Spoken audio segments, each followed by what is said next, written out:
Hey, welcome back to the Nero world. Today we're diving into another Nero Wolfe mystery, smart, sharp, and worth every minute. The trouble with Nero Wolfe is that he makes you feel stupid for being sensible. It was a Tuesday in November, which in New York means cold rain and bad tempers, and taxi drivers who take the long way as a matter of philosophical conviction. I had spent the morning at the 47th Street offices of a brokerage firm called Halstead & Crane, chasing down a billing discrepancy for a client whose case was so dull I had begun composing a letter of resignation in my head somewhere around the third floor. By 2 in the afternoon, I was back at the brownstone on West 35th Street, hanging up my wet coat and reminding myself that Wolfe paid me enough to endure dullness, and that dullness was, after all, preferable to being shot at. Fritz had left a plate of cheese and crackers in the office, which I took as a personal kindness. I was working through them and updating the Germander file when the doorbell rang. I went to the hall, took my standard look through the one-way glass panel beside the door, and immediately revised my afternoon plans. The woman on the stoop was somewhere in her early 40s, tall and lean in a black wool coat that was expensive without being showy. She wore no umbrella, which told me either she had come in a cab or she had other things on her mind. Her dark hair was pulled back with the kind of severity that suggests discipline rather than vanity, and her face, which was striking rather than beautiful, had the particular stillness of someone who has been composing themselves during the entire ride over. People who compose themselves before ringing Nero Wolfe's bell usually have something to hide. People who hide things make better cases. I opened the door. "My name is Miriam Halstead," she said. Her voice was low and controlled, the kind of voice that is accustomed to being listened to. "I need to see Mr. Wolfe. I understand he doesn't see people without appointments. I also understand that he occasionally makes exceptions." "He occasionally lets me make exceptions on his behalf," I said. "I'm Archie Goodwin. Come in out of the rain, Mrs. Halstead." She stepped inside, and I took her coat. She was wearing a charcoal dress beneath it, and a single strand of pearls that were real enough to not require advertising.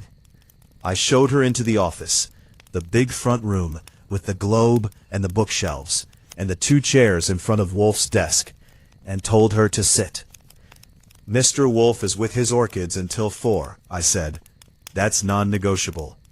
I can take your information and present it to him, which is the usual procedure, or you can wait, or both." "I'll wait," she said, "but I'd rather tell it once." That suited me fine. I sat down at my desk, offered her coffee, which she declined, and spent the next 40 minutes observing her while pretending to type up the Halstead billing report. Her hands were steady. She crossed and uncrossed her ankles twice. She did not look at her watch, which meant she either didn't care about the time or was working very hard not to appear as though she cared. Her eyes moved across the bookshelves with something that might have been genuine interest and might have been a calculated performance of calm. At 4 o'clock precisely, the elevator in the hall produced its familiar mechanical sigh, and Nero Wolfe entered the office. I will say for the record, and for the benefit of anyone who has not had the experience, that watching Nero Wolfe enter a room for the first time is not what you might expect. He weighs somewhere in the neighborhood of 270 pounds and stands just over 6 feet, which should make him imposing. And he is imposing, but not in the way of physical menace. He moves with the careful deliberateness of a man who has made a philosophical decision about how much energy the world deserves, and he wears that decision comfortably, like a well-broken-in jacket. His face is large and expressive in repose, but reveals almost nothing when he chooses, and he almost always chooses. He settled into the custom-built chair behind his desk, regarded Miriam Halstead for approximately 4 seconds with his dark eyes, and then looked at me. "Beer, Archie." I got it from the table. Fritz had left 2 bottles of Remmers in anticipation. I opened one and poured it, the way Wolfe likes it, with a precise tilt to minimize the head. He took a long sip, set the glass down, and gave Miriam Halstead his full attention, which, when he grants it, feels like sunlight focused through a very precise lens. "Mrs. Halstead," he said, "you came from the east. Your shoes are wet only on the right side, which suggests you stepped from a cab directly to the curb, but stood a moment on the sidewalk, likely paying. You have been in distress for at least 48 hours, but have slept adequately, which tells me your distress is external, rather than internal, a threat, not a grief.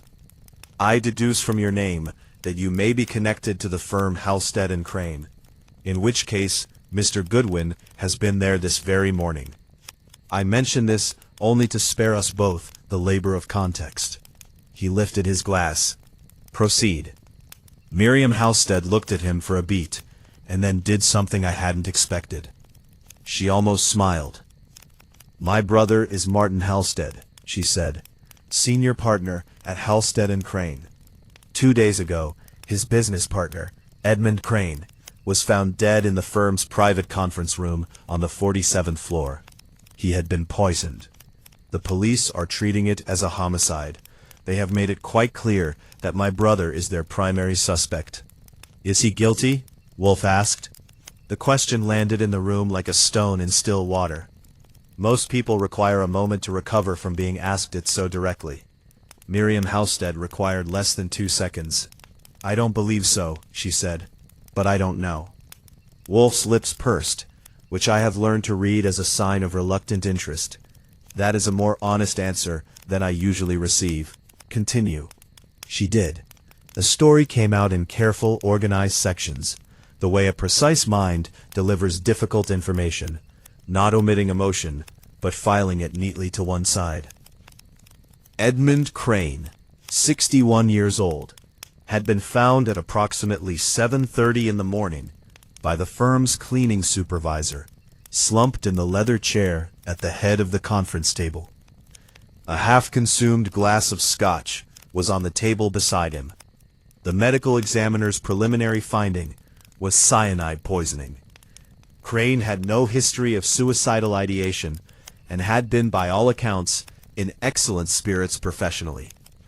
He had recently negotiated a major acquisition that was expected to double the firm's revenue.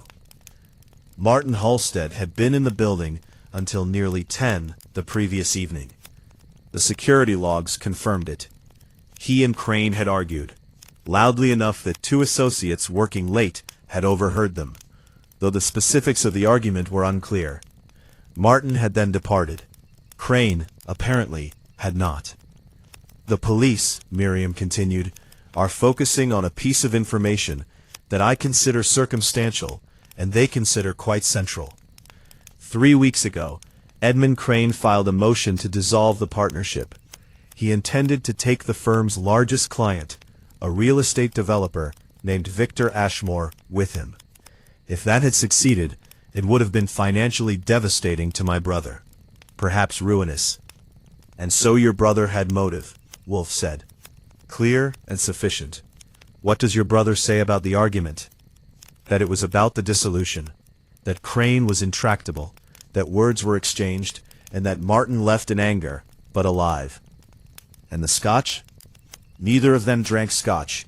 That's what troubles me most, Mr. Wolfe. Edmund Crane was a Bourbon man, exclusively. Everyone who knew him knew it. But the glass the police found was scotch, and it was his glass, his fingerprints, and the cyanide was in it." Wolfe set down his beer glass. His eyes, which had been half-lidded in the manner he adopts when he is processing, opened fully. "Now that," he said quietly, "is interesting. I was writing." "Your brother," Wolfe said, "is represented by counsel?" "Gerald Fenn, yes, a very competent man. But Gerald is focused on the criminal defense. I want to know who actually killed Edmund Crane." "They may prove to be the same project," Wolfe said. "They may," she agreed. Wolfe was quiet for a long moment. I watched him. The fingers of his right hand spread flat on the desk, then curled, then spread again, a gesture so small that most people miss it. I don't miss it. It means he has already begun, "My fee," he said at last, "is substantial." "I expected it to be," Miriam Halstead said. She named a figure, one that she had clearly arrived at by research rather than guessing. Wolfe did not flinch. He merely nodded once, with the gravity of a man accepting an obligation rather than a windfall. "Archie," he said, "open a file. The matter is the Halstead inquiry." "Already started," I told him. He looked at Miriam Halstead with something that, in a less controlled man, might have been satisfaction. "I will require a complete list of everyone with access to that conference room. I will require the names of any persons connected to the Ashmore account. And I will require you to tell me what you have not yet told me. Because there is something, Mrs. Halstead, and it is not small." The room was quiet except for the rain against the windows. Miriam Halstead's composed face held for exactly 3 more seconds. Then something shifted behind her eyes. "Edmund Crane," she said carefully, "had a document, a private agreement, separate from the partnership contract, that he claimed gave him sole authority over the Ashmore account. My brother says this document is a forgery. Edmund said it was not.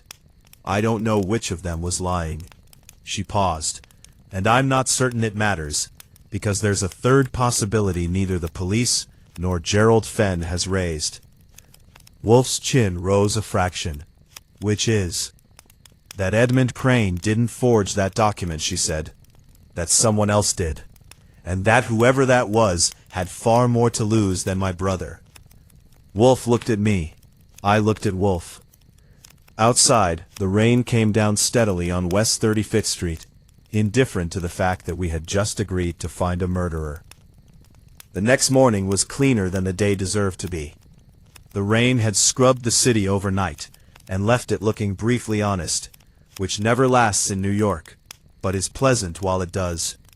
I was at my desk by 8:30, with coffee and the Halstead file, which had grown overnight from a single page to 6, owing to a productive 2 hours on the phone the previous evening. Wolfe had given me my instructions the night before, while working through Fritz's braised duck with considerable focus.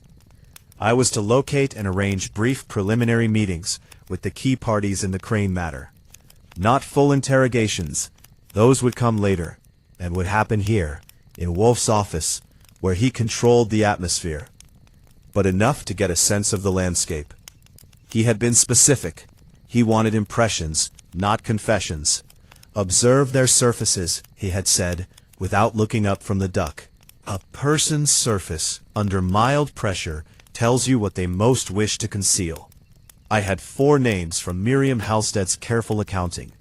The first was Victor Ashmore, the real estate developer whose account had been at the center of the Crane-Halstead dispute. 65 years old, self-made, with a reputation for being direct to the point of rudeness, and loyal to no one he couldn't invoice. He had been a client of the firm for 11 years.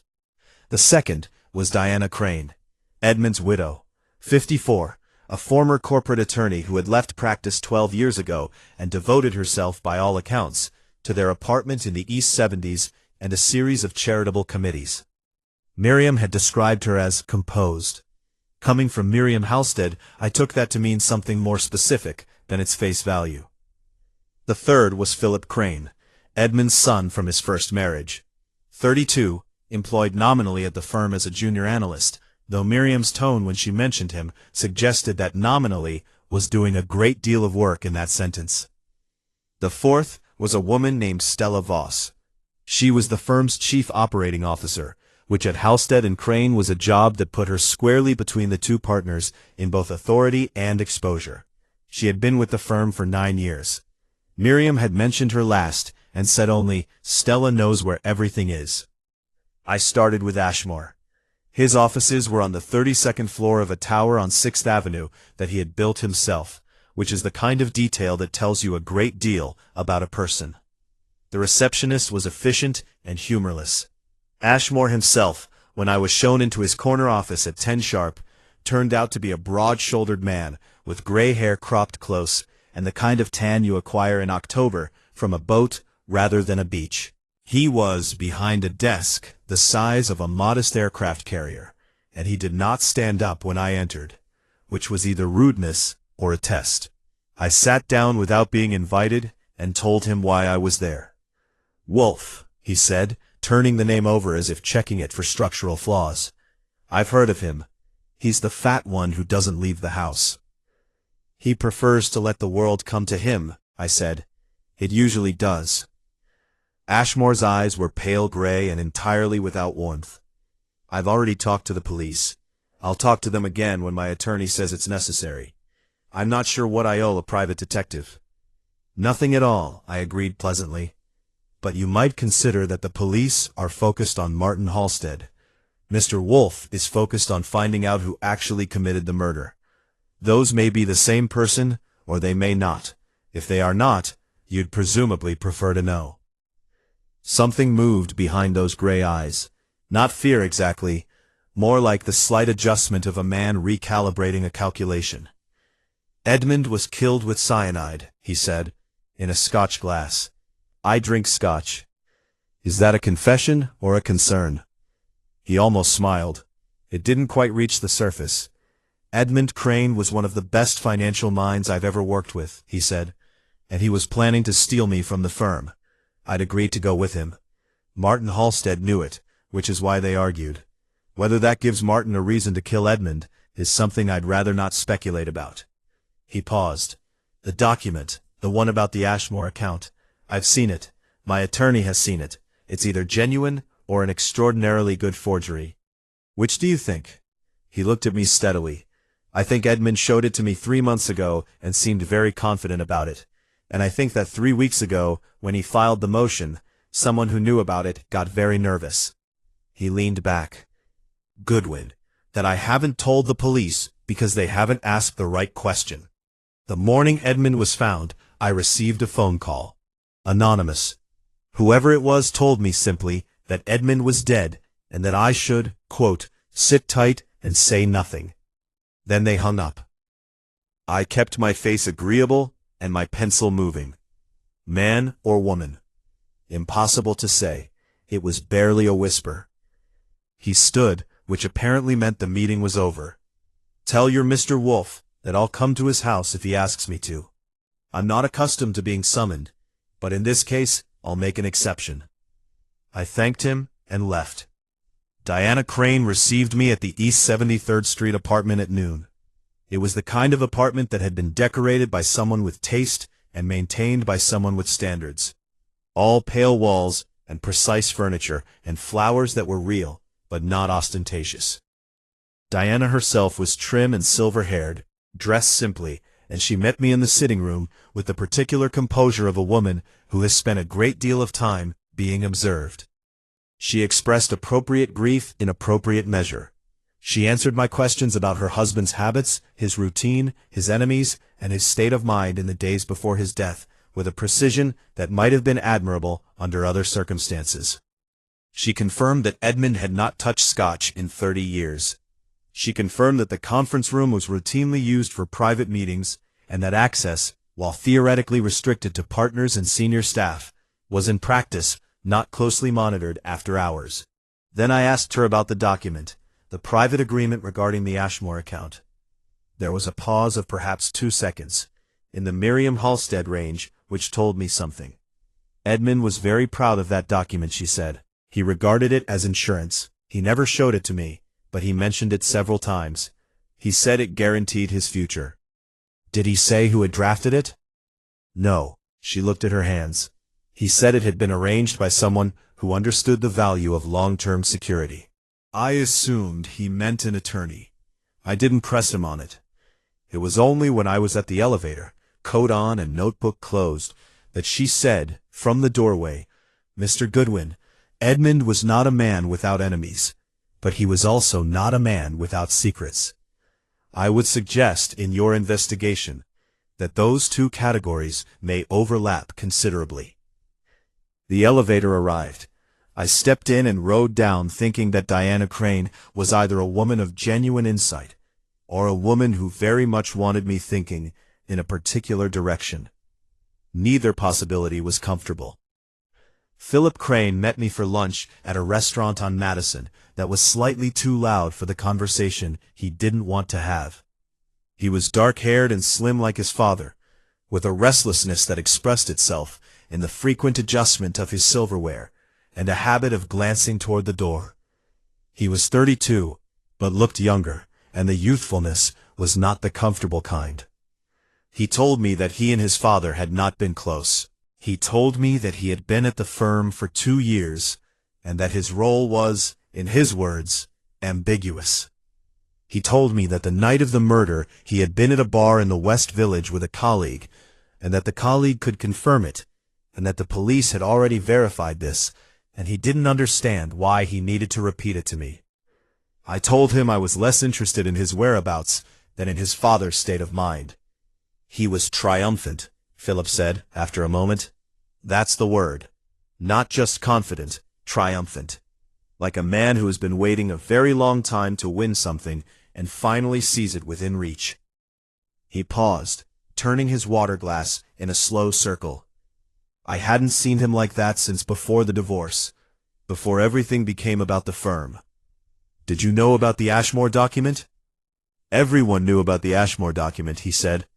Dad talked about it like it was the Holy Grail. Proof that Ashmore was his. Proof that Martin Halstead had no claim. He stopped turning the glass. I just didn't know he'd kept a copy somewhere other than the office, which apparently he did, because someone took the office copy the morning he died, and the police haven't found it. That was new.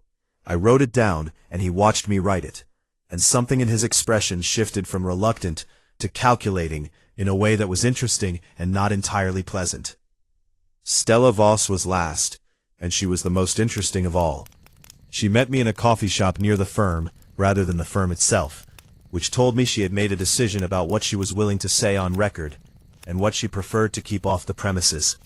She was 46, compact and quick-moving, with short dark hair and reading glasses pushed up on her head like an afterthought. She had the energy of someone who is good at their job, and slightly impatient with everyone who is not. She confirmed logistics, access to the building, keys to the conference room. Who could have known? The scotch was there. It was kept in the conference room cabinet, she said, for client meetings, even though neither partner drank it, purely for appearances. Who knew that cabinet existed, and what was in it? I asked. Partners, me, and the catering staff who stocked it. She paused. And anyone they'd ever told. Not exactly a short list. No, she agreed, it's not. She was quiet for a moment, both hands wrapped around her coffee cup, and then she looked at me directly, with dark eyes that had come to a decision. I need you to understand something about that document, she said. The one regarding the Ashmore account. I have worked at that firm for 9 years. I prepared, filed, and archived every significant agreement that passed through those offices. I have never seen that document, not in any version, not in any draft. She paused. Which means either Edmund Crane kept it entirely outside the firm's systems, which is possible, though unusual, or it was created somewhere else entirely. Another pause. Or it never existed until someone needed it to. I looked at her. You're saying it's a forgery. I'm saying, Stella Voss said carefully, that if it's genuine, I don't know who wrote it. And in 9 years that has never happened to me with a document of that significance. I walked back to the brownstone with my notes, and 4 distinct impressions of 4 very different people, each of whom had told me something useful, and hidden something more useful still. Wolfe was in the plant rooms when I got back. I left a summary on his desk, and went to find Fritz, because it was nearly 5, and the smell coming from the kitchen suggested something with veal, and my afternoon had earned it. Wolfe came down at 6, read my notes twice without a word, and then asked only one question. The anonymous phone call to Ashmore, he said. What time did he receive it? I checked my notes. He said, the morning Edmund was found. The body was discovered at 7:30. Before the police arrived, or after? He didn't specify. Wolfe was quiet for a long moment. Then, find out. It matters considerably. Any particular reason you'd like to share with the class? He looked at me with the expression he reserves for questions he considers premature. Someone knew Edmund Crane was dead before the morning was well advanced. The question is whether they knew because they had read it in the situation or because they had written it themselves. He picked up his book. "Find out what time Ashmore received that call, Archie." I said I would. Then I went to help Fritz set the table, because whatever was in that oven deserved respect, and I intended to pay it. The medical examiner's report arrived via Gerald Fenn, Martin Halstead's attorney, who sent it to Miriam, who sent it to me, which is the kind of relay race that tells you a great deal about who trusts whom in any given situation. Fenn trusted Miriam. Miriam trusted Wolfe. Nobody particularly trusted me, but I was the one who read the report at 8 in the morning over coffee and a plate of Fritz's corn muffins, which are, for the record, worth more than most pieces of forensic documentation. The official cause of death was hydrogen cyanide poisoning. Estimated time of death, between 9 and 11 in the evening. The Scotch glass had carried a concentration sufficient to kill within minutes of consumption. There were no signs of struggle, no defensive wounds, no indication that Edmund Crane had been alarmed before he drank. The building's security log showed him badging in at 6:42 in the evening and not badging out. Martin Halstead had badged out at 9:51.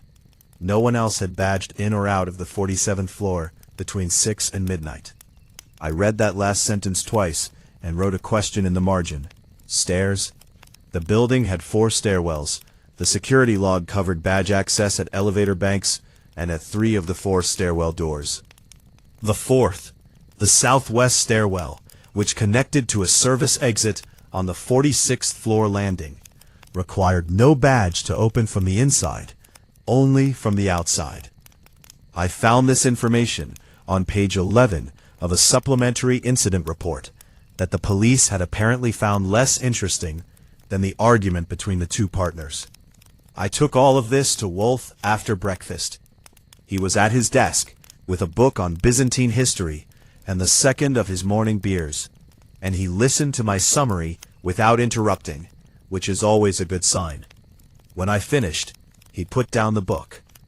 "The southwest stairwell," he said. "The one and only. If someone entered from the 46th floor service exit," he said slowly, working it through in the manner of a man testing the load-bearing capacity of a structure before trusting his weight to it, they would need access to the 46th floor without triggering the 47th floor badge system. "Is the 46th floor occupied?" "By a firm called Meridian Capital," I said. "Closed by 6:30 most evenings. I called their reception this morning.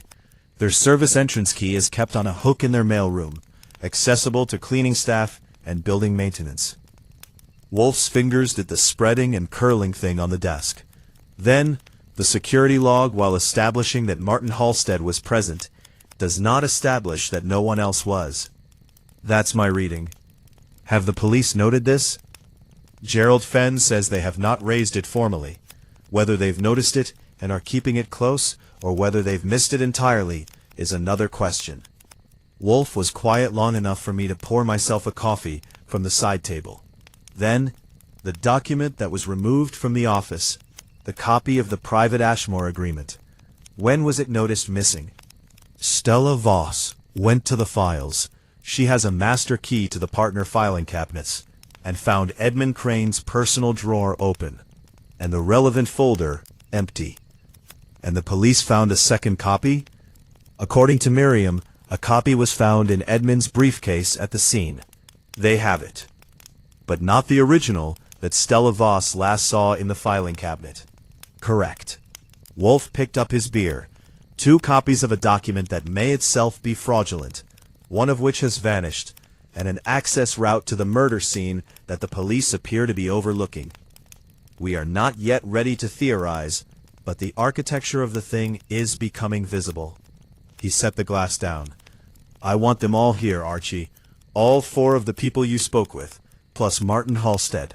Thursday evening, 7 o'clock. Martin Halstead's attorney is going to object.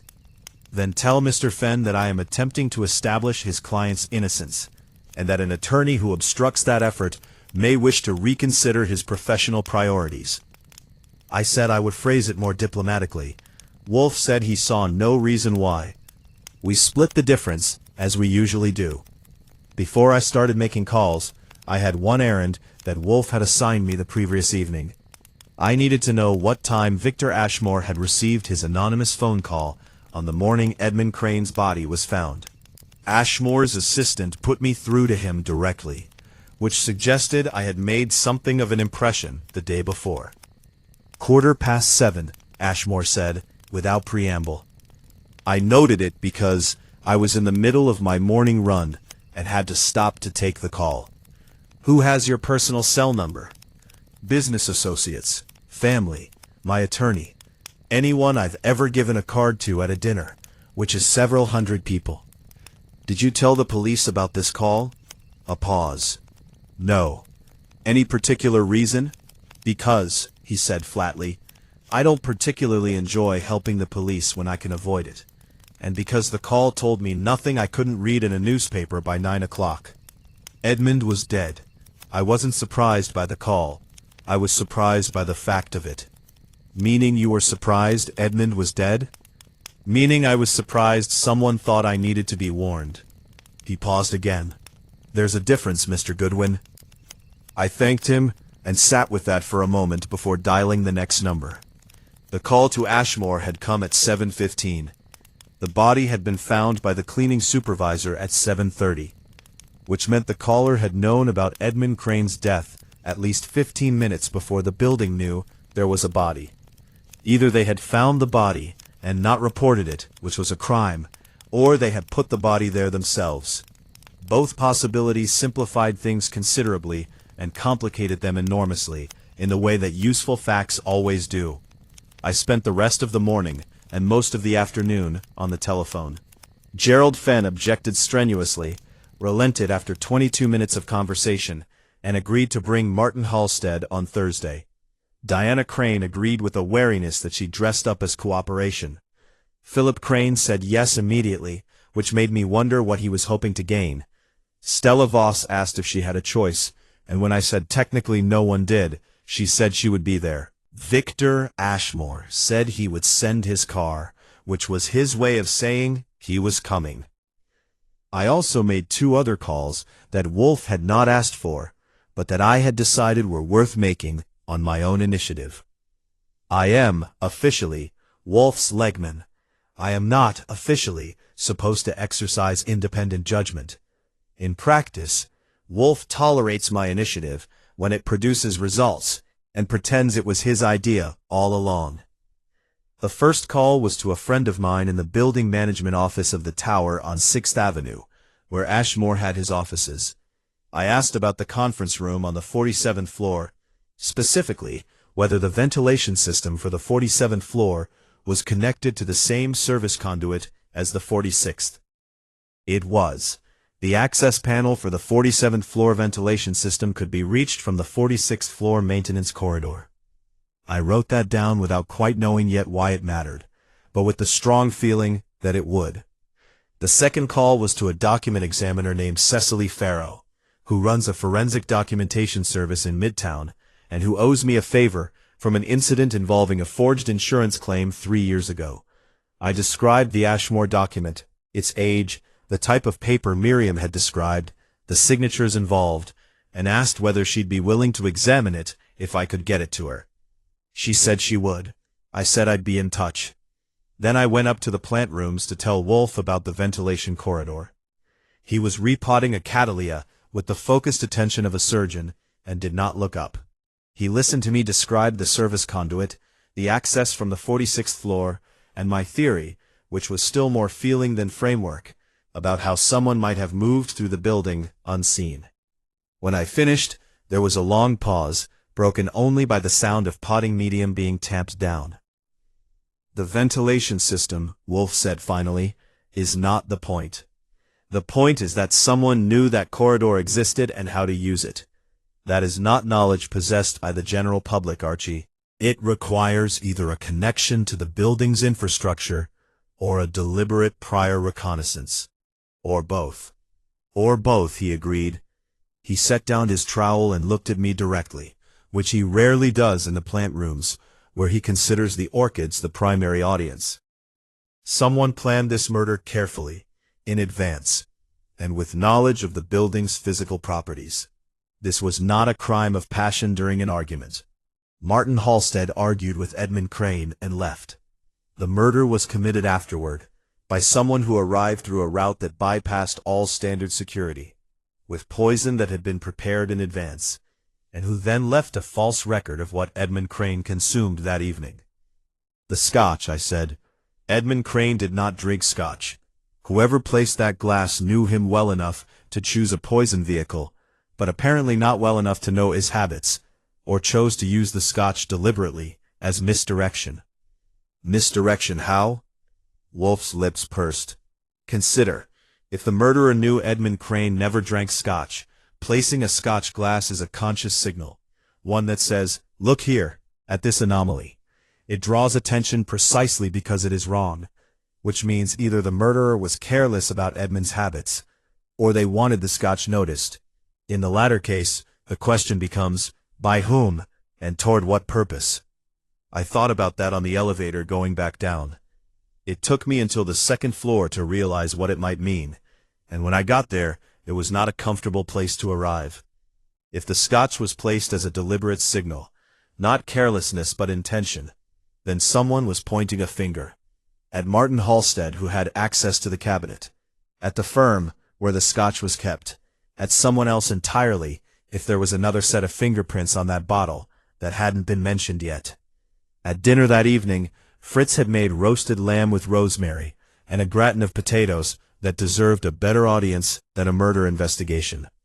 Wolfe ate in concentrated silence, which Fritz has learned to interpret as the highest compliment. I ate and thought about pointed fingers and unlocked stairwells, and a document that might not exist, and an anonymous phone call at 7:15 in the morning to a man who said he was surprised not that Edmund Crane was dead, but that someone thought he needed to be warned. Wolfe looked up from his plate once, midway through the meal, and said without any preamble, "The document is genuine." I looked at him. "I thought you said we weren't ready to theorize." "We are not theorizing. I am stating a conclusion." He picked up his fork again. If the document were a forgery invented by Edmund Crane, he would have ensured Stella Voss had seen it. He would have filed it through the firm's systems. A fraudulent document that exists only in a private drawer and a briefcase is of no legal weight in a partnership dispute. Edmund Crane was too sophisticated a businessman to construct a forgery that failed to meet the minimum threshold of credibility. "So the document is real," I said. "The document is real," Wolfe said, "which means it was drafted by a third party who had authority or apparent authority to bind the Ashmore relationship. Which means there is someone in this case we have not yet identified, or someone we have identified, who has not yet been honest about the nature of their involvement." He went back to the lamb. I went back to thinking. Outside, it had started raining again. New York, doing what New York does. Thursday evening arrived with the punctuality of a court summons and the atmosphere of one. By 6:30, Fritz had laid out coffee, tea, and a plate of small pastries that nobody was going to eat. And I had arranged the red leather chairs in the configuration Wolfe prefers for group interrogations. A rough semicircle facing his desk, close enough that everyone can observe everyone else's reactions. Far enough apart that no one can whisper without being seen to do it. They arrived in a cluster, which I had not planned, but which turned out to be useful. Victor Ashmore came first, at 6:55, in a dark suit and the gray-eyed composure of a man who has attended many uncomfortable meetings and outlasted all of them. Diana Crane arrived 2 minutes later, with Philip at her side, which was interesting because I hadn't told either of them that the other would be there. The stepmother and stepson combination said nothing to each other in the hall, which told me things. Stella Voss came alone at 6:59, practical, in a navy blazer and reading glasses she probably didn't need, but which gave her something to do with her hands. And at 7 exactly, Gerald Fenn arrived with Martin Halstead. Martin Halstead was 63 and looked like a man who had recently lost 10 pounds in the wrong direction. He was lean in the manner of illness or stress, with dark eyes that moved carefully around the room, and a handshake, when I introduced myself, that was firm by discipline rather than nature. Fenn, his attorney, was younger and quicker, and positioned himself at Martin's elbow with the readiness of a man prepared to intercept. I got them all seated, and told them Mr. Wolfe would be with them momentarily. I say this at every gathering because Wolfe is always precisely on time, and saying it establishes a useful few seconds of silence in which people arrange their faces. You can learn a great deal from how someone arranges their face. Ashmore looked at the room with professional assessment. Diana Crane looked at her hands. Philip Crane looked at Ashmore with an expression I couldn't entirely read, somewhere between wariness and familiarity. Stella Voss looked at Philip Crane. Martin Halstead looked at nobody, which is its own kind of statement. Gerald Fenn looked at me. Wolfe entered at 7:01 because he had made a philosophical decision about absolute punctuality too, and it was that the world could wait 60 seconds. He settled into his chair, surveyed the room with the thoroughness of a man taking inventory, and poured himself from the beer Fritz had waiting. No one spoke. Wolfe has a gift for silences that make other people want to fill them. He lets them develop past the comfortable point, past the merely awkward point, into the territory where people begin to say things they intended to keep. It was Philip Crane who broke first. "Mr. Wolfe, I don't know what you expect from this evening." "Accuracy," Wolfe said. "Good evening. I will be direct, because my time is valuable, and yours is, I assume, not unlimited. I am engaged by Miriam Halstead to determine who murdered Edmund Crane. In the course of that determination, I will ask questions that you may find uncomfortable. You are not compelled to answer them. You may, however, wish to consider that your reluctance to answer will be noted and will inform my conclusions." Gerald Fenn stirred. "My client."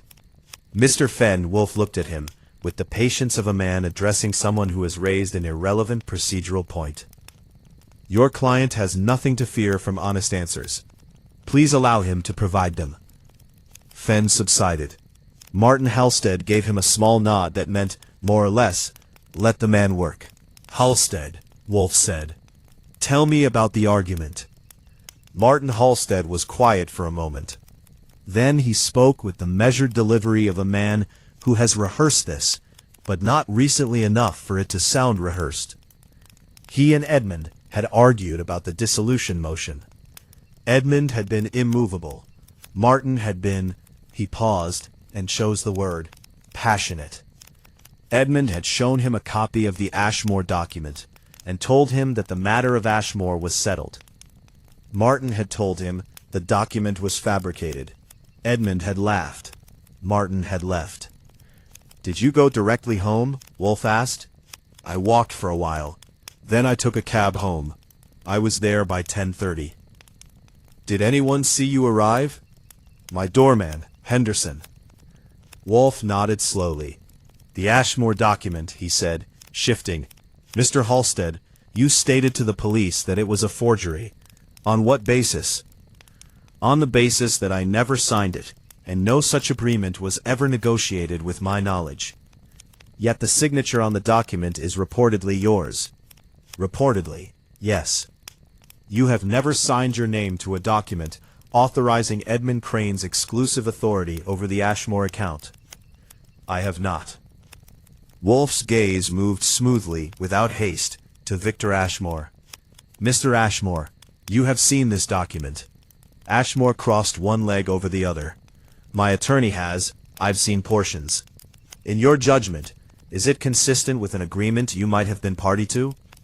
"Edmund told me it secured my account to him. I had no reason to doubt him." "Did you ever meet with both partners together to discuss your account's future in the event of a dissolution?" A pause. Something infinitesimal happened behind those gray eyes. "No." "Did you meet with Edmund Crane privately to discuss it?" "Several times."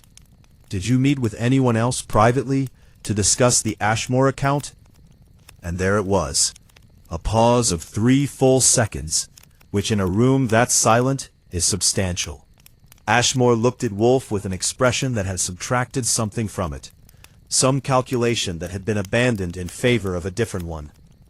"That question," he said, "requires a more specific answer than I'm prepared to give in this company." Wolfe accepted this with a nod so slight it was almost imaginary. "We will return to it." He moved again, and this time he looked at Stella Voss. "Miss Voss, the filing cabinet in Edmund Crane's office. When did you last see its contents intact?" "The Monday before he died," Stella said immediately. She had prepared for this, which was either confidence or self-protection. "I filed a client summary in his drawer at approximately 4 in the afternoon. The Ashmore folder was there. I noted it specifically because Edmund had asked me earlier that day to make sure nothing from his personal files left the office." "He asked you to ensure the files stayed in the office," Wolfe repeated. "He was worried about something being removed." "He didn't say he was worried. He said he wanted to be certain." "Did he indicate who he was concerned about?" Stella's glance moved, briefly and then quickly away, toward Martin Halstead. It was a reflex, not a decision, and she knew it the moment she did it, because her jaw tightened slightly. "No," she said. Wolfe had seen it too, and yet, he said pleasantly, the document was removed, between Monday afternoon and Wednesday morning. "Yes." "The filing cabinet locks with a key. Who has keys?" "Each partner had a key to their own cabinet. I have a master." "Anyone else?" Stella Voss hesitated. "Building maintenance has a universal." "Thank you." Wolfe looked at Diana Crane. "Mrs. Crane, you mentioned to Mr. Goodwin that your husband described the Ashmore document as insurance, arranged by someone who understood the value of long-term security. Do you have any further recollection of those conversations?" Diana Crane's composure was a high-quality piece of work. It held without visible effort, only that he was confident, and that he referred to the arrangement as, she paused, a covenant. His word. He said it was a covenant, and that covenants didn't expire. The words sat in the room. Wolfe did not look at me, but I wrote it down because I know when a word matters. A covenant, not a contract, not an agreement, not a deal. A covenant. "Philip," Wolfe said, and the sudden informality was a scalpel. Philip Crane looked up from whatever he'd been studying in the middle distance. "Yes?" "You work at the firm, nominally." Philip's mouth tightened. "I work at the firm." "What precisely is your role?" "Junior analyst, client relations support." "You interact with clients?" "Some of them." "Did you interact with Victor Ashmore's account?" Philip glanced at Ashmore quickly enough to confirm that he hadn't wanted to. "Occasionally. Logistical things." "Logistical things?" Wolfe repeated, as though tasting the phrase for nutritional content. "Were you present at any of the private meetings between your father and Mr. Ashmore?" "No." "Were you present at any meetings between Mr. Ashmore and any other person connected to the firm?" The pause before this answer was the longest of the evening. I counted it. 4 seconds. "No," Philip said. Wolfe looked at him for a long moment. Philip did not look away, which took something. I gave him credit for that, even while noting that the 4-second pause had already cost him whatever the credit was worth. Wolfe set both hands flat on the desk, a gesture I have seen before, and which means he has decided to do something that will produce visible results. "I want to share an observation," he said, to the room at large.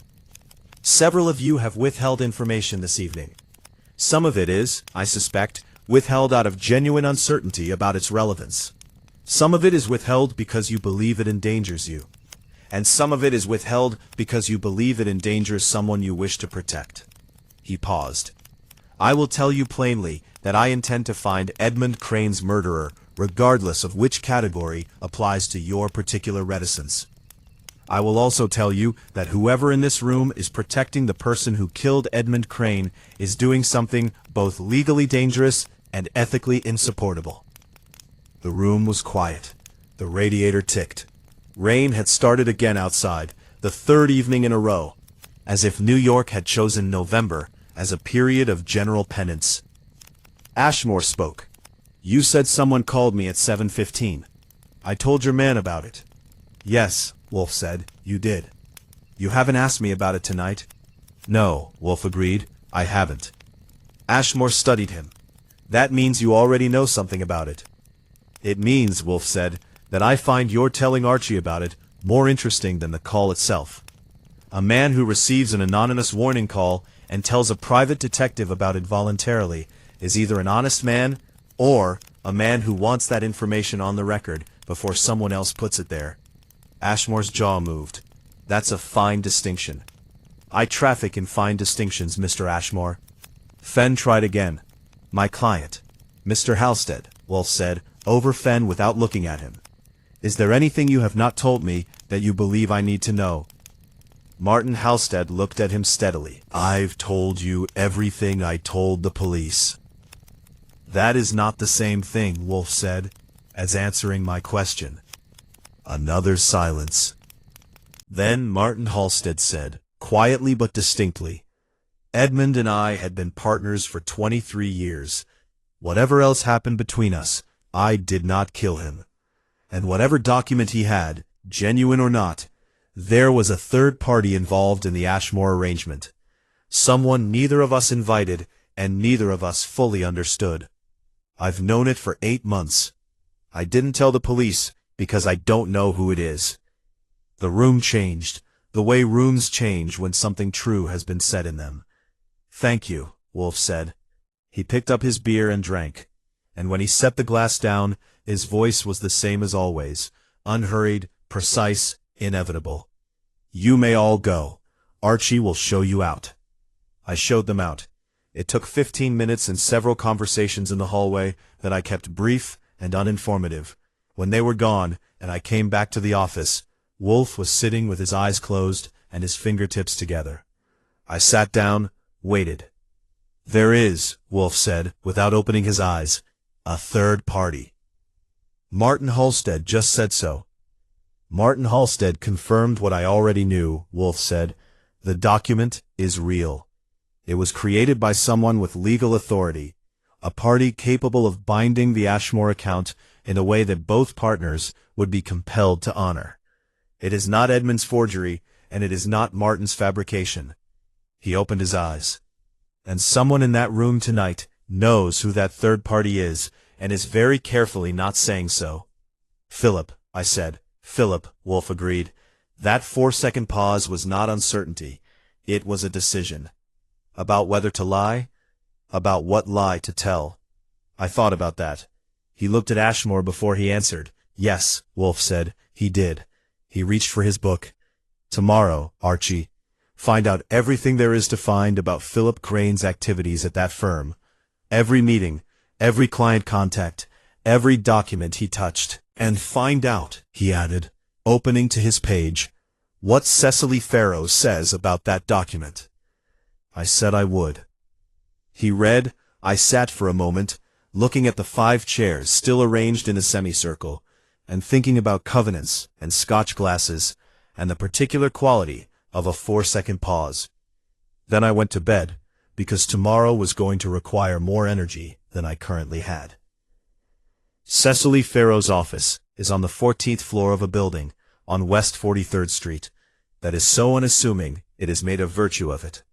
Her practice is small, precise, and expensive, and she maintains it with the orderliness of someone who has built a professional reputation on the difference between what looks real and what is. Her coffee is terrible, and she knows it and serves it anyway, which I have always found oddly reassuring. I was there at 9 in the morning with a certified copy of the Ashmore document that Gerald Fenn had forwarded under considerable protest, and after a phone call from Miriam Halstead that I suspect was not entirely polite. Cecily had the original police copy, obtained through channels I hadn't asked about, on her light table, and she had apparently been at it since 7. "Sit down," she said, without looking up. "Don't touch anything."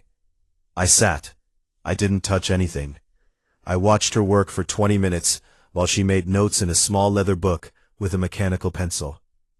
Then she straightened, took off her magnifying glasses, and looked at me with the expression she uses for delivering verdicts. "The document is genuine," she said. I had expected it, after Wolfe's pronouncement, but hearing it stated flatly, by someone with Cecily's credentials, was a different sensation. How certain? Entirely. The paper is consistent with standard legal bond stock from approximately 4 to 6 years ago. The ink is period appropriate. The signatures, she paused with the emphasis of a person who has saved the interesting part, are both genuine. I can state with professional certainty that Martin Halstead's signature on this document is authentic. Martin Halstead says he never signed it. Martin Halstead is either lying or has forgotten signing it, Cecily said flatly. The signature is his. The ink penetration, the pressure pattern, the particular way he extends the descender on the H in Halstead. It matches 27 other verified samples I have from his filing history at the firm. She handed me a comparison sheet. That is not a forgery. That is a man signing his name. I took the sheet. Could it have been signed under duress, or without full understanding of what the document was? That is not a document examination question, she said. That is a behavioral question. You'd need a different kind of expert. She paused. I will say that the signature appears to have been made under normal conditions. No unusual pressure, no signs of stress or interruption in the stroke. He signed it in a reasonably comfortable state of mind. I thanked her, took my copy, and walked out into West 43rd Street with a particular feeling of having found an answer that created 3 new questions. My next stop was a meeting I had arranged that morning, on an instinct I hadn't fully explained to Wolfe yet. I was going to see Marcus Drury. Marcus Drury was an attorney, retired now, who had been Edmund Crane's personal lawyer, not the firm's counsel, but Edmund's own private attorney for estate and personal matters. He was 71 and lived in a brownstone on East 62nd Street that was marginally less impressive than Wolfe's, but in a better neighborhood, which he had clearly decided was the relevant metric. His housekeeper showed me into a sitting room lined with legal texts, and Marcus Drury followed her in, approximately 3 minutes later, with the slow deliberateness of a man who has learned to treat time as a luxury he has earned. I told him what I needed. He listened with his hands folded in his lap.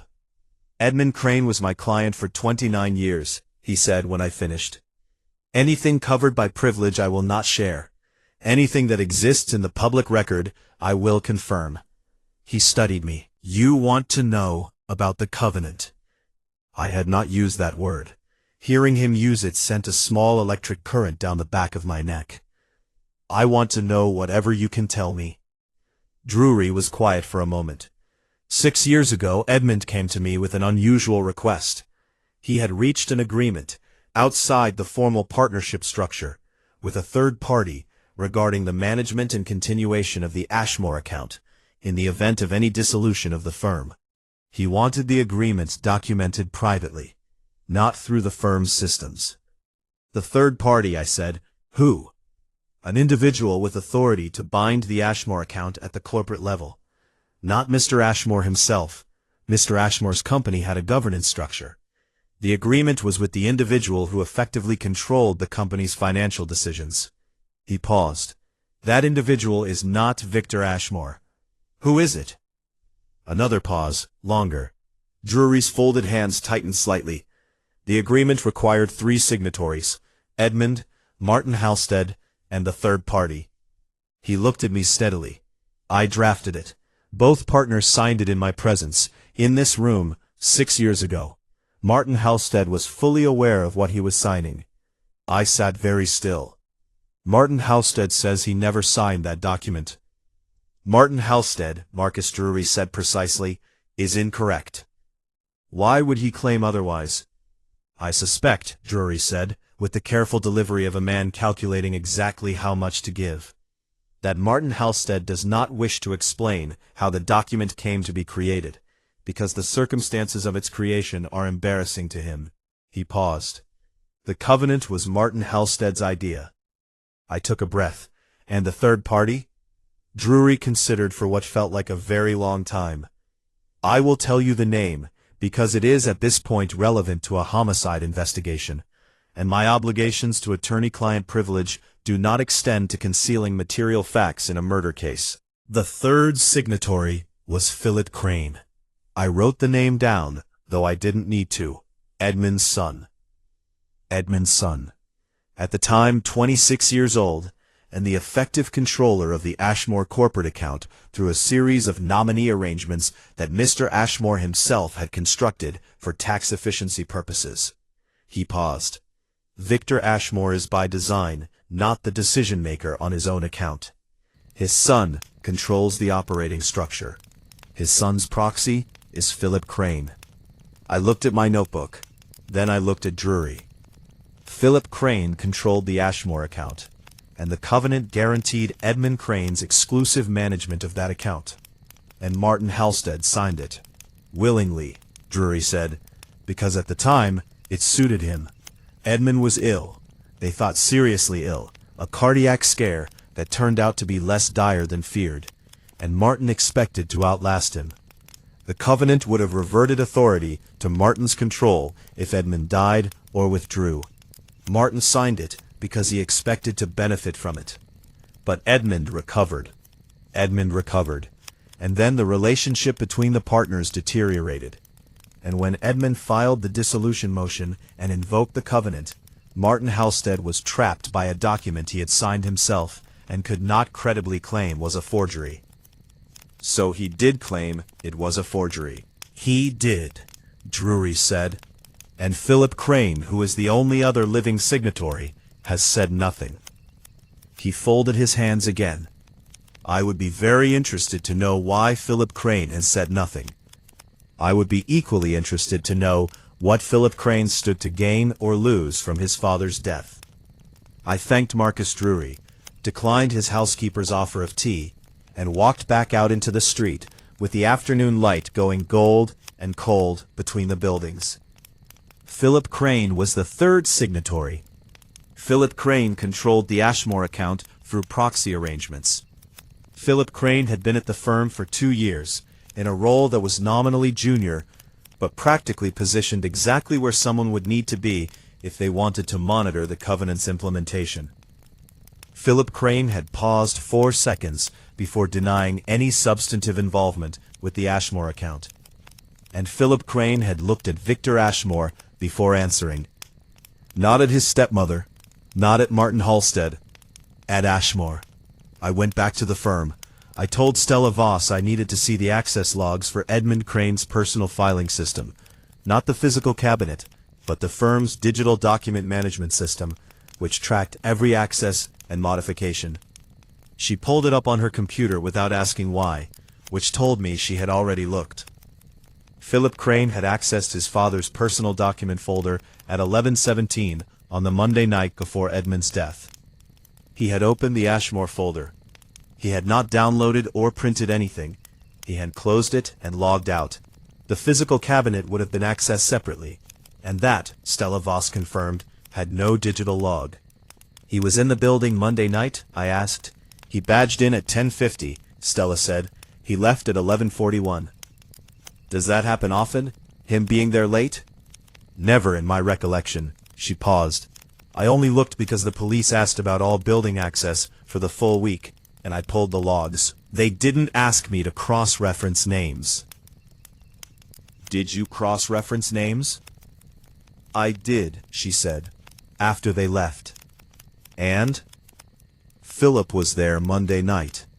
And, she paused, the southwest stairwell alarm, which is supposed to register any time the door is opened from the 46th floor landing, logged a malfunction between 9:15 and 10:40 on Tuesday night. The malfunction report was filed Wednesday morning by building maintenance. Malfunction, I said, or disabled. She looked at me and said nothing, which was its own answer. I was back at the brownstone by 5:30. Wolfe was in the plant rooms for another 30 minutes, so I used the time to type up everything in sequence and put it on his desk with a note that said, in summary, Philip Crane, The Sun. Read all of it before dinner. Wolfe read it before dinner. He read it, in fact, in approximately 12 minutes, which for him is a sprint. When he came down and settled into the office chair, he sat for a long moment, with his hands laced across his abdomen and his eyes at the ceiling. "The Covenant," he said finally. His word for it. Edmund's word, according to Diana. Philip Crane is the third signatory. He controls the Ashmore account. He knew the document was genuine because he signed it himself. He knew Martin Halstead's signature was genuine because he was present. Wolfe brought his gaze down from the ceiling. He stood in this room 2 evenings ago and lied to my face. More or less. Young men, Wolfe said, with the tone he uses for statements that are empirical rather than editorial, who control significant financial assets and who lie to investigators, generally do so either out of stupidity or because they have something substantial to protect. Philip Crane is not stupid. No, Wolfe agreed. He is not. What did Philip Crane gain from his father's death? Technically, the covenant becomes void. Edmund's authority over the Ashmore account dies with him. That could revert to Martin, or, if Philip's proxy control of the account is direct, it could free Philip to redirect the account however he chooses. Without his father's oversight, Wolfe said. Without anyone's oversight. Wolfe reached for his beer. And what did Philip Crane lose from his father's death? I thought about that. Protection.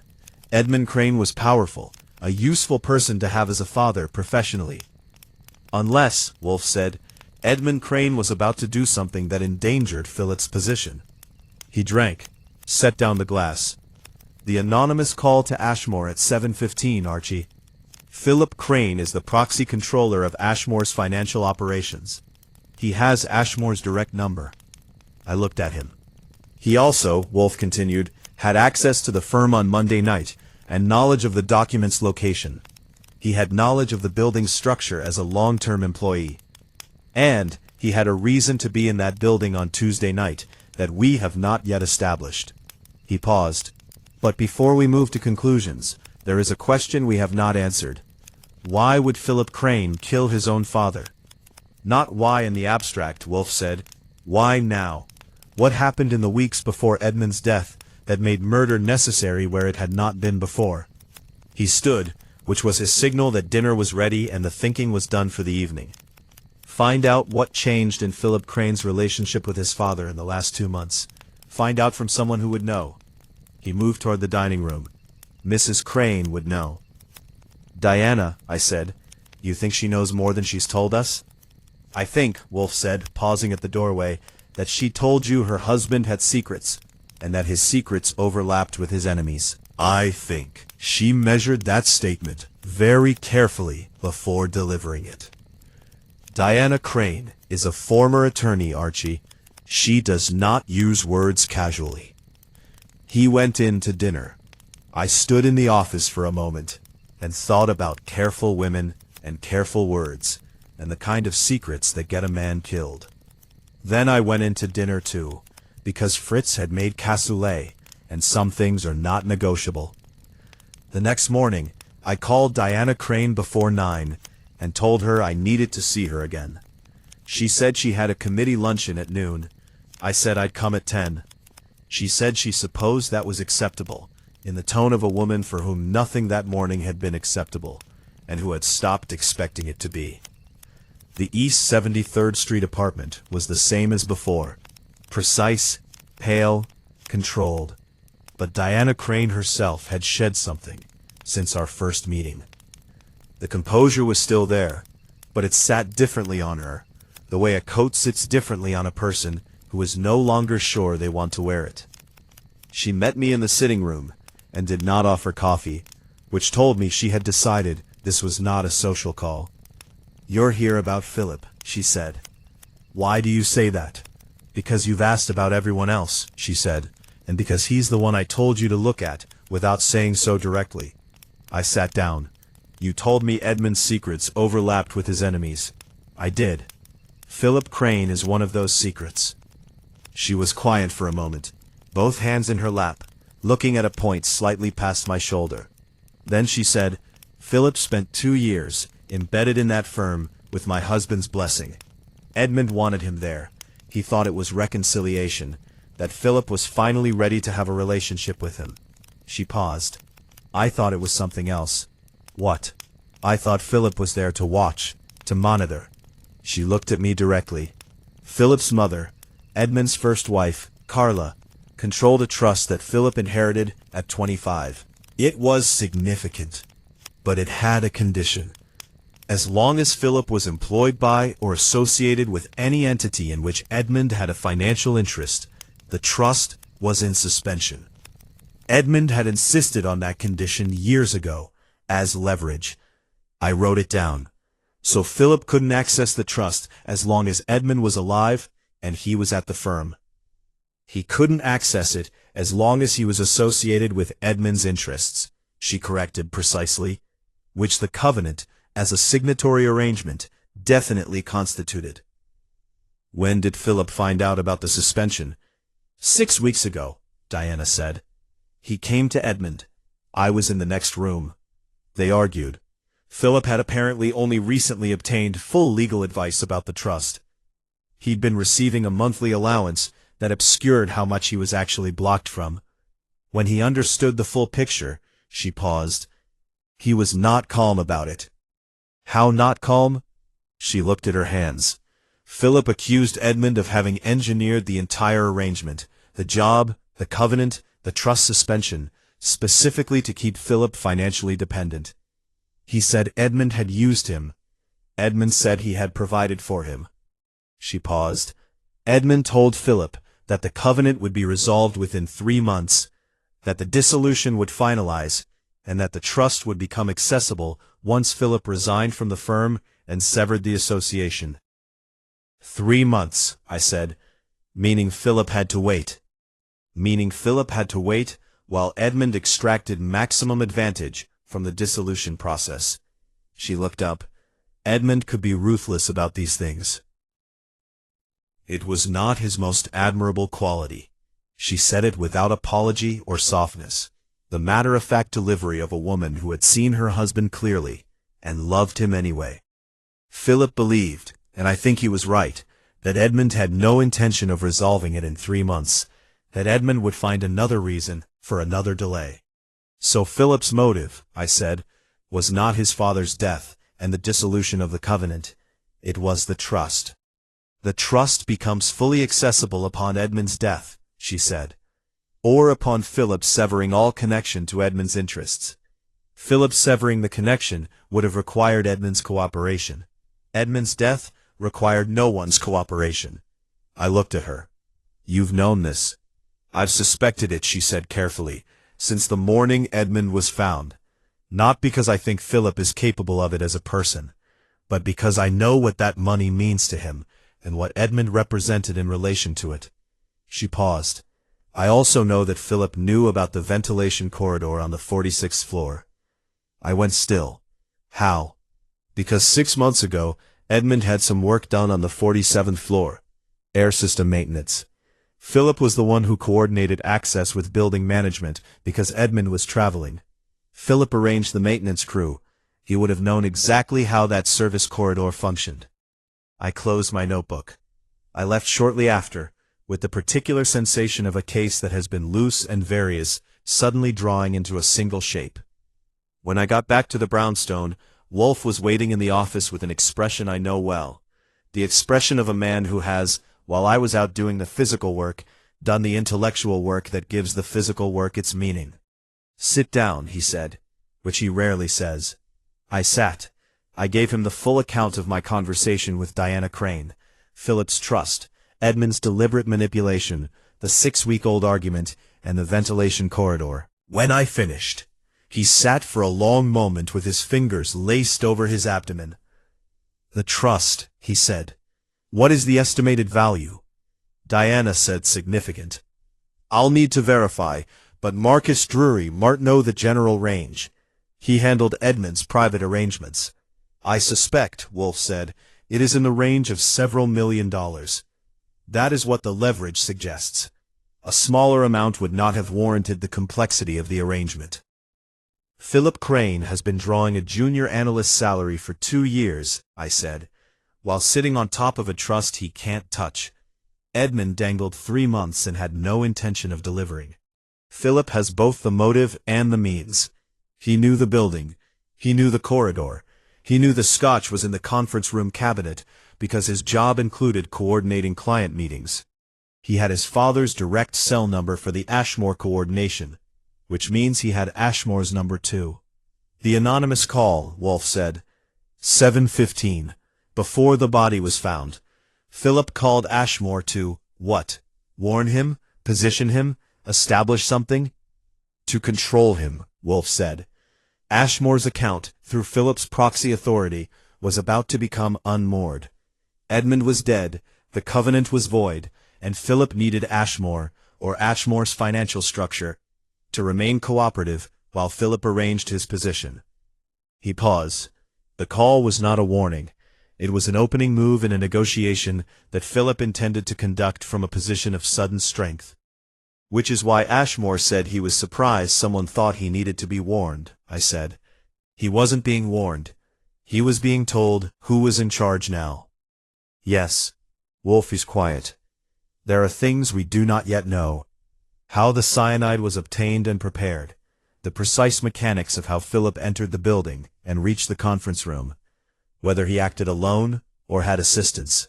And there is one element that does not yet fit comfortably. The scotch, I said. The scotch, Wolfe agreed. Edmund Crane did not drink scotch. Philip Crane knew his father intimately. He would not have been unaware of his father's preferences. And yet he used the scotch glass. The scotch was there. It was available. He used what was at hand. Perhaps, Wolfe said, but his tone was the tone he uses when perhaps is a placeholder for not quite. Or there is another dimension to the scotch that we have not yet grasped. He stood. One more conversation, Archie. Tomorrow, with Philip Crane, alone. Not here, but not at the firm. Somewhere he has not prepared. Somewhere he feels slightly off balance. Any particular script? Do not accuse. Do not reveal what we know. Ask him about the trust. Wolfe moved toward the hallway. His reaction to discovering that Diana told you about the trust will tell us what we need to know. Which is what? Wolfe paused in the doorway, his large face thoughtful and set. Whether he is frightened or merely calculating. A frightened man did not plan this murder as carefully as it was planned. A man who is merely calculating has not yet understood that the calculation is over. He went upstairs. I stayed at my desk and thought about cyanide and covenants and scotch glasses, and a young man who had spent 2 years at a table he was not allowed to eat from, watching his father hold the silverware. I found Philip Crane the next afternoon at a coffee shop on West 22nd Street that he apparently used as a semi-regular office. His laptop was open, and his third coffee was in front of him when I walked in, which told me he had been there a while. The element of surprise was partial, but sufficient. He saw me, and in the moment before he arranged his face, I saw 2 things, recognition and a flicker of something that was not quite fear, but was in the same neighborhood. I sat down across from him without being invited, because I have learned that when you are trying to create a slight imbalance, the small gestures matter. Mr. Goodwin, he said. His voice was controlled. I wasn't expecting you. I know, I said pleasantly. That's generally the idea. I ordered coffee and let the silence develop for a few seconds before I told him what I wanted to talk about. The trust, I said. He went very still in the way that physically active people go still. Not the stillness of a calm person, but the stillness of sudden muscular suspension. Diana, he said. She told me about your argument with your father 6 weeks ago. The suspension clause, the 3-month promise. I kept my voice easy, as if we were discussing something mildly interesting, rather than the motive for a murder. That's a significant amount of money to have withheld from you. Philip Crane looked at his coffee cup. When he looked back up, his face had made a decision. My father was a controlling man. I think you've probably gathered that. The trust arrangement was vintage Edmund Crane, generous in appearance, constricting in practice. I worked for him for 2 years, under conditions that essentially kept me financially subordinate. He paused. That's not a secret, Mr. Goodwin. That's just who Edmund was. Did you hate him for it? He considered the question, with more honesty than I expected. Sometimes, not always, he was my father. He looked past me at the window. Whatever else he was my father. The covenant, I said. You signed it. You were the third party. He looked at me. Diana told you that too? Marcus Drury told me. Something shifted. Not quite surprise, but a recalibration. He hadn't known about Drury. He filed that away, and I could see him filing it, and I let him. I signed the covenant because my father asked me to, Philip said. He told me it was a legal formality to secure the Ashmore arrangement. I was 26, and I trusted him. He paused. What I didn't know at the time was that signing it extended the suspension clause on the trust. My father's attorney, not Drury, a different one, had structured it that way. My father's attorney, not mine. Did you know Martin Halstead was also a signatory? No. I learned that when the document came up in the dissolution motion. Did you know your father intended to show the document to Martin as leverage? I suspected it. That's what Edmund did with things. He collected them and used them. He paused. When I found out the full picture 6 weeks ago, I confronted him. He told me to wait 3 months. I knew. He stopped. You knew he wouldn't deliver. I knew, Philip said, quietly and with a flatness that was real, that it would be another 3 months, and then another reason, and I would be at that firm for the rest of my career, drawing a salary that was designed to keep me just comfortable enough not to force the issue. So you forced the issue, I said. He looked at me steadily. I have an alibi for the night of my father's death. You know that. I know, I said. A colleague. Verified. Then whatever you're suggesting. I'm not suggesting anything, I said. I'm asking. I leaned forward slightly. I'm asking, Philip, because there's a difference between being somewhere else when your father died and knowing what happened to him. And I think... I paused. He looked at me for a long time.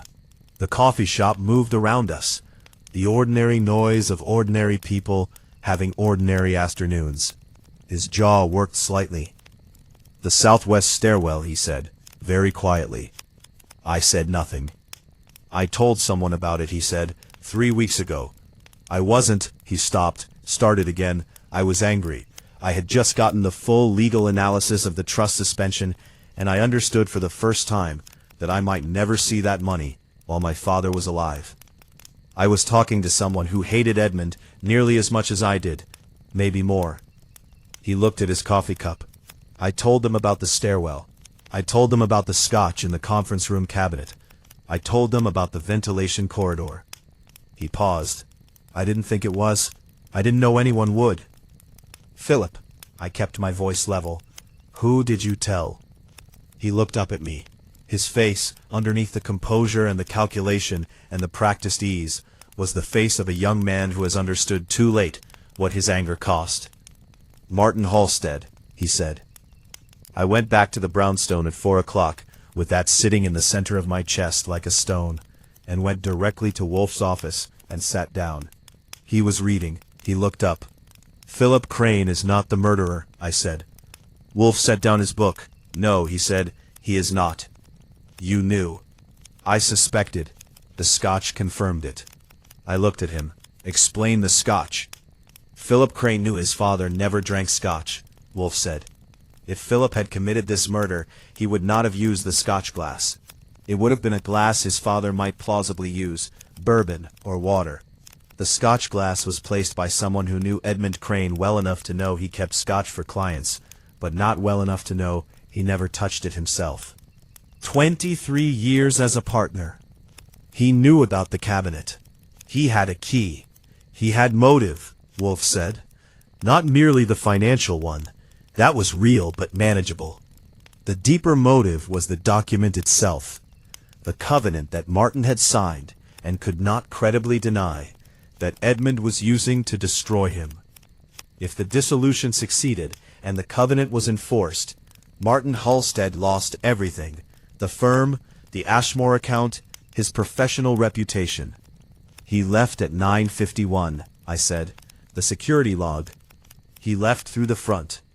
The southwest stairwell has no log during the period of the alleged malfunction. I thought about what Stella had told me. He came back. He came back, Wolfe said, through the 46th floor service entrance, up the stairwell, with cyanide that had been prepared in advance, because he had made this plan. Not in a moment of passion during the argument, but in the weeks before, when he understood that the covenant was genuine and that Edmund would not relent. Philip gave him the information about the stairwell. Philip gave him the tools, Wolfe said, not knowing what they would be used for. And the anonymous call to Ashmore? Martin called Ashmore to establish a position. With Edmund dead and Philip presumably able to take his trust and leave, Martin intended to be the one who stepped in to manage the Ashmore account, presenting himself to Victor Ashmore as the stable, continuing party. Wolfe paused. It would have worked, too, if Miriam Halstead had not hired me. I sat with all of it for a moment, letting it settle. We need more than Philip's account of a conversation, I said. Philip telling Martin about a stairwell is not evidence of murder. No, Wolfe agreed, which is why tomorrow evening we will have one more gathering, and I will give Martin Halstead an opportunity to make the mistake that he has been carefully avoiding. What mistake? Wolfe smiled, which he does rarely, and which is always slightly alarming. I am going to tell him that Philip Crane has confessed to the murder. I looked at him. Philip hasn't confessed to anything. I know that, Wolfe said. Martin Halstead does not. They came back on Saturday evening. Same chairs, same configuration, same rain against the windows, because November in New York has a commitment to theme. Fritz had coffee ready, and I had my notebook open, and Wolfe was behind his desk with the particular stillness of a man who has finished thinking and is now simply waiting for the world to confirm his conclusions. I had called them all the previous day with the same message. Mr. Wolfe had reached his conclusions in the matter of Edmund Crane's death and required their presence on Saturday at 7. No further detail. People who are innocent want detail because they are curious. People who are guilty want detail because they need to know how much trouble they are in.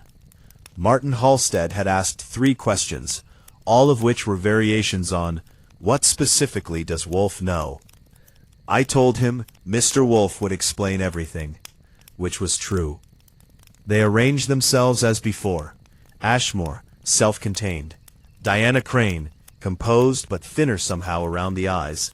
Philip Crane, with the expression of a man who has decided to be honest, and is finding it not quite as liberating as advertised. Stella Voss, watchful.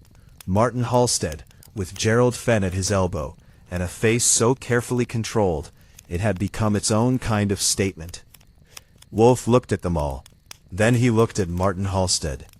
Before I present my conclusions, Wolfe said, I want to address a development from this past week. Philip Crane came to Archie and provided a full account of his involvement in this matter. It was not technically a lie. Philip had provided a full account. The account had not included a confession to murder. But the statement, left unqualified in a room with Martin Halstead, was a live wire dropped in still water. Martin Halstead's face did not change, but his right hand, resting on the arm of the red leather chair, moved. The fingers tightened, briefly, against the leather. Gerald Fenn saw it, and put a hand on Martin's arm. Martin moved his arm away. Philip has explained, Wolfe continued.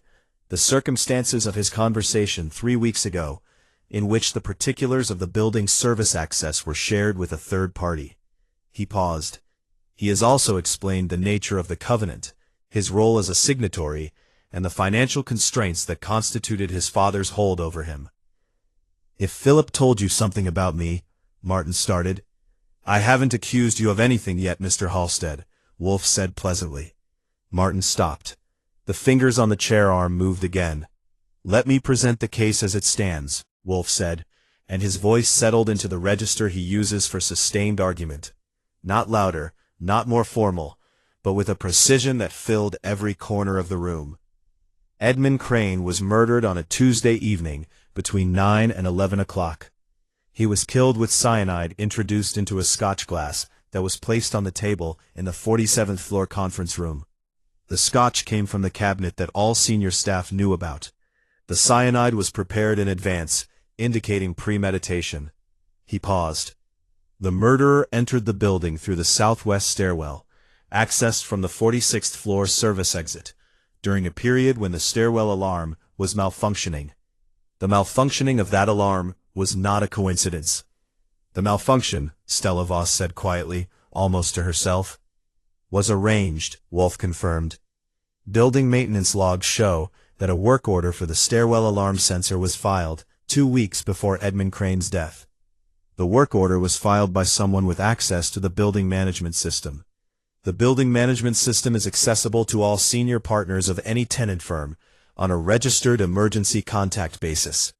Halstead and Crane's registered emergency contact for building management is Martin Halstead. The room was quiet. "That is circumstantial," Gerald Fenn said. "Most things are, in isolation," Wolfe agreed. "The murderer also needed a specific piece of knowledge to execute the plan: the existence and accessibility of the southwest stairwell service entrance. That information was not publicly known. It was known to building staff, to Philip Crane, who had coordinated maintenance work on the 47th floor, and to whoever Philip shared it with in a conversation 3 weeks before the murder." He paused. "Philip Crane shared it with Martin Halstead." Martin Halstead said, "That's Philip's word." "It is," Wolfe said. "Philip also mentioned in that same conversation that the conference room scotch cabinet held a particular bottle of 18-year scotch that a client had gifted the firm, and that neither partner ever touched. That detail was used." Martin Halstead's composure was excellent. But excellent composure under sustained pressure develops hairline fractures, and Wolfe was not applying the pressure unevenly. He was applying it everywhere, simultaneously, and watching for where the structure gave. "You filed the building maintenance work order," Wolfe said. "You knew the stairwell would be unwatched. You had prepared cyanide. And here I will note that you are a member of the Metropolitan Orchid Society, a hobby you share with no one in this room, and that certain orchid cultivation processes involve chemical compounds that an experienced hobbyist would understand and have legitimate access to, among which potassium cyanide is sometimes listed in older cultivation literature as a soil treatment." He paused and turned slightly. "You see, we share an interest, Mr. Halstead. I grow orchids. I know what is in the older manuals." Martin Halstead looked at Wolfe. He said nothing. But the hand on the chair arm had gone absolutely still, in the way of a man who has decided that all movement is now dangerous. "You returned to the building at 9:55, 4 minutes after your security log shows you leaving through the front," Wolfe said. "You entered through the 46th floor service exit, climbed the stairwell, entered the conference room, for which you had a key, and found Edmund Crane at the table where you had argued with him an hour before. He was alone. He was, I suspect, still working, or thinking, or staring at the city below those windows, in the way that a man who has won a long battle sometimes does." Wolfe's voice remained even. "You poured the bourbon he preferred, and you set it near him, and when he looked up, you offered it as," he paused, "a concession, a gesture of peace, something he might accept without suspicion. And when he picked it up, it was the cyanide glass, the scotch glass, the one you had prepared." "This is," Fenn started. "He didn't drink it," Martin Halstead said. The room froze. Gerald Fenn closed his eyes. Martin Halstead looked at his own hands, as if recognizing that he had spoken, and could not now unspeak it. The flat affect of a man who has carried something for long enough, that when it comes out simply, without drama. "He didn't drink the bourbon," Martin said. His voice was quiet and even, and almost reflective. "I brought the bourbon, and I brought the scotch, and I put the cyanide in the scotch, because Edmund liked bourbon, and I thought—" He stopped. "I thought he'd take the bourbon. He always took the bourbon, but that night he took the scotch. He said he wanted scotch. He'd never wanted scotch in his life, and that night he wanted scotch. He said he was celebrating." The room was silent. 23 years, Martin Halstead said. 23 years I built that firm alongside him, and he was going to take it apart and call it a covenant. The word came out with a shape to it, compressed, pressurized. He showed me the document in that room that night, not to negotiate, not to find a solution, to show me that he had won. He had been holding that document for 6 years, and he had said nothing because he was waiting until the moment it would be most devastating. He looked up, not at Wolfe, not at anyone in particular. He was celebrating. Wolfe said with no particular emphasis, "And so he drank the glass you had intended for yourself." "No," Martin said, with the precision of a man correcting a factual error. "I brought that glass for him. I brought it, and I poured it, and I put the cyanide in it, and I left it where he would reach for it. That was the plan. He reached for it." He stopped. "I hadn't known about the ventilation corridor when I made the plan. Philip told me about it later. It was better than what I'd arranged." He paused. "I went back in through the service corridor." Gerald Fenn had stopped trying to intervene. He was sitting with his hands folded, and the expression of a man who has learned to separate his professional function from his personal responses. Victor Ashmore had gone very still and very gray in the red leather chair. Diana Crane was looking at Martin Halstead with an expression I couldn't name. Not hatred, not grief exactly, but the expression of a person seeing a thing they had suspected and finding that being right does not feel the way they expected it to. Philip Crane was looking at his hands. Stella Voss was looking at no one. "The call to Mr. Ashmore," Wolfe said, maintaining the same even tone, "was intended to position yourself as the person in control of the situation. With Edmund dead, you intended to move quickly to secure the Ashmore account before Philip Crane could act." "He was just a boy," Martin said, with a dismissiveness that managed to be both genuine and grotesque.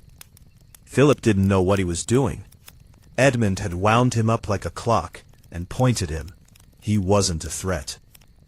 "He turned out to be an inadvertent witness," Wolfe said.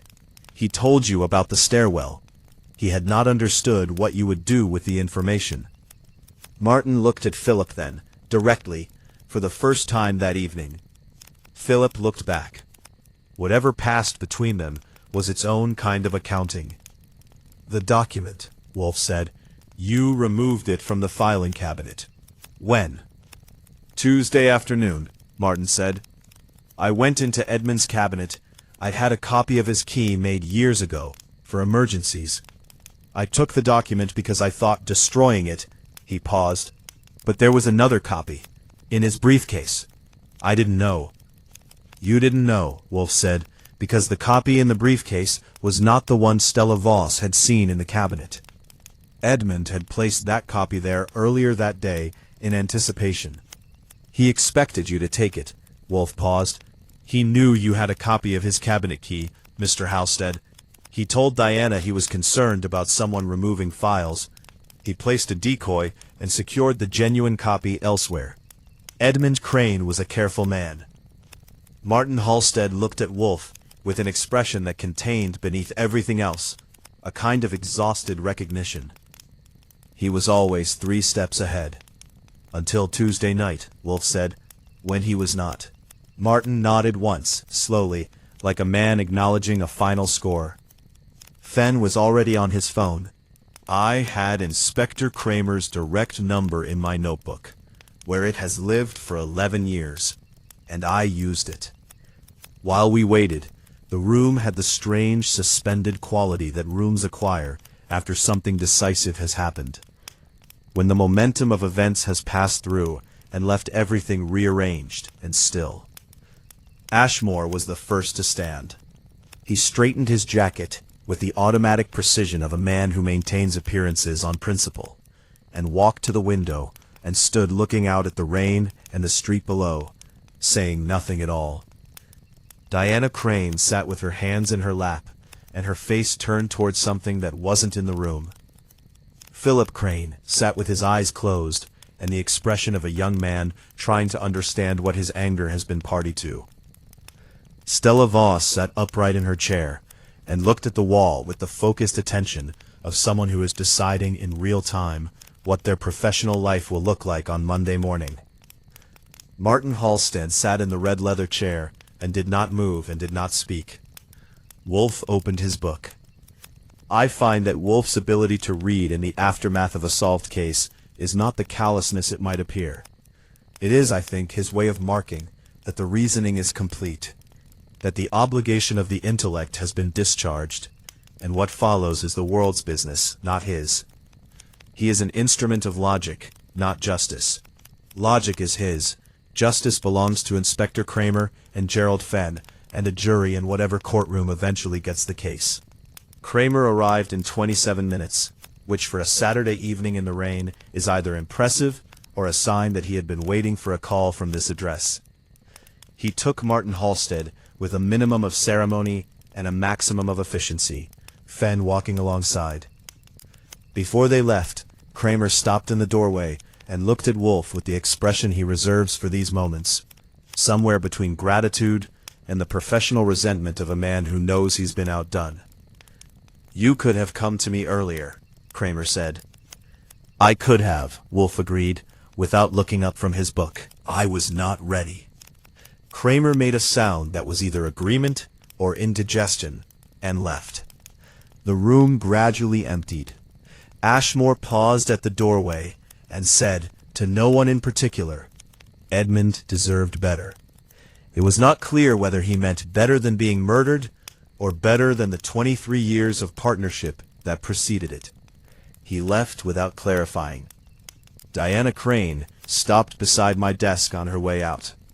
"Thank you," she said, simply and without elaboration. "We didn't get you the outcome you wanted," I said. "There wasn't an outcome I wanted," she said. "There was only an outcome I could live with." She pulled on her coat and left. Philip lingered last. He stood by the door for a moment, looking at Wolfe, who was, genuinely, reading, and then at me. "I should have," he started. "Probably," I said. "But that's true of most of us, most of the time." He almost smiled, then he left. I closed the front door, stood in the hall for a moment, listening to the rain on the steps, and went back to the office. I sat at my desk. Wolfe read. Fritz was in the kitchen preparing something that smelled like pork and white wine and good sense. "The Covenant," I said after a while. "Yes," Wolfe said, without looking up. "Edmund called it that because it was binding. Irrevocable. He thought it was protection." "It was protection," Wolfe said. "Against the wrong threat." He turned a page. Edmund Crane protected himself from Martin Halstead's legal maneuvering. He did not protect himself from Martin Halstead's desperation. They are very different animals. "He was celebrating," I said. "When he drank from that glass, he thought he'd won." "He had won," Wolfe said. "That is not always sufficient." I turned that over for a moment. Outside, the rain had settled into the steady, patient rhythm of something that intends to continue, regardless of what anyone would prefer. "Fritz is making something excellent," I said. "Pork tenderloin with juniper and cream," Wolfe said. "He told me at 4. He closed his book. "I believe it will be ready in 11 minutes. You timed that." "I time everything, Archie. It is why I am accurate." He stood and moved toward the dining room with the unhurried deliberateness of a man whose work is done and whose dinner is not. And I followed him, because that is what I do, and because the rain was cold and the house was warm. And juniper and cream is one of Fritz's better arguments for continuing to live in the world. Martin Halstead was arraigned the following Thursday. He pleaded not guilty, which is his right and not my business. The document, the covenant, was entered into evidence and was, as Cecily Farrow had determined, entirely genuine. Philip Crane resigned from the firm the same week, and per Miriam Halstead's brief report to me some days later, retained independent legal counsel regarding the trust. What happened after that is between him and a set of financial arrangements that were his father's last complicated gift. Wolfe submitted his bill to Miriam Halstead, which was substantial, and she paid it promptly, which told me that whatever the right outcome was, she had decided she had gotten it. I filed the case under H for Halstead in the cabinet beside my desk, and spent the rest of that Friday afternoon thinking about covenants, which is to say, about things we bind ourselves to that outlast the purposes for which we bound ourselves, and about the particular kind of danger in winning an argument so decisively that the other man has nothing left to lose. Then Fritz called us to dinner, and Nero Wolfe went to eat, and the brownstone on West 35th Street returned to its ordinary business of orchids and logic and the rain on the windows, which never entirely stops in November, and which I have come to regard as something very close to peace.